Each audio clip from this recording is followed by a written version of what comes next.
বন্ধুরা, আজ তোমাদের সাথে শেয়ার করব চিঁড়ের কাটলেট বা চপ রেসিপি। এটা খেতে এতটাই টেস্টি হয় যে একবার বানালে আপনার কিন্তু বারবার মন চাইবে আবার এটা বানাতে। আর এটা বাচ্চা থেকে বড় কিন্তু সকলেরই খুব পছন্দ হবে। আর দেখে নিন চলুন আমি এটা কিভাবে বানিয়েছি। প্রথমে নিয়েছিলাম একটু ধোয়া ভিজানো চিঁড়ে।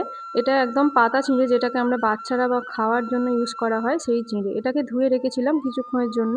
আর সঙ্গে নিয়েছিলাম একটু সেদ্ধ করা আলু, পরে নিয়েছিলাম কিছুটা পেঁয়াজ কুচানো, সঙ্গে কিছুটা কাঁচা লঙ্কা আর কিছুটা ধনেপাতা। এই ৩টে জিনিসই নিয়েছিলাম। আর এর সঙ্গে আপনারা গাজর বা অন্য কিছু সবজি ইউজ করতে পারেন। একে একে আমি নুন আর কিছুটা লঙ্কা গুঁড়ো আর একটা ভাজা মশলা, যেটা সবসময় বাড়িতে তৈরি থাকে, যেটা হলো ধনে গুঁড়ো, জিরে আর একটু শুকনো লঙ্কা, মৌরি দিয়ে একটা মিশ্রণ। তারপর এটাকে ভালো করে মেখে নিয়ে এরকম কাটলেটের মতো করে একটা শেপ দিয়ে দেবো। আর এই মণ্ডটাকে কিন্তু একটু শক্ত করে মাখতে হবে, যাতে একটু নরম না হয়ে যায়। যদিও নরম হয়ে যায়, আপনারা কিন্তু এখানে ১ চামচ বেসন ইউজ করতে পারেন।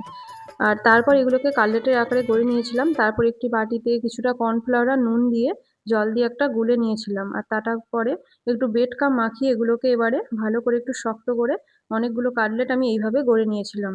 একে একে সমস্ত কাটলেটগুলো এইভাবে তৈরি করে নিয়ে, আর দেখুন আমি এখানে অনেকগুলোই করেছিলাম। তারপর একে একে এগুলোকে আস্তে করে ভেজে নেব। আর এগুলোকে কিন্তু প্রথমবারে একটু লাল হওয়ার পরেই উল্টাবেন, কারণ নরম থাকলে কিন্তু ভেঙে যেতে পারে।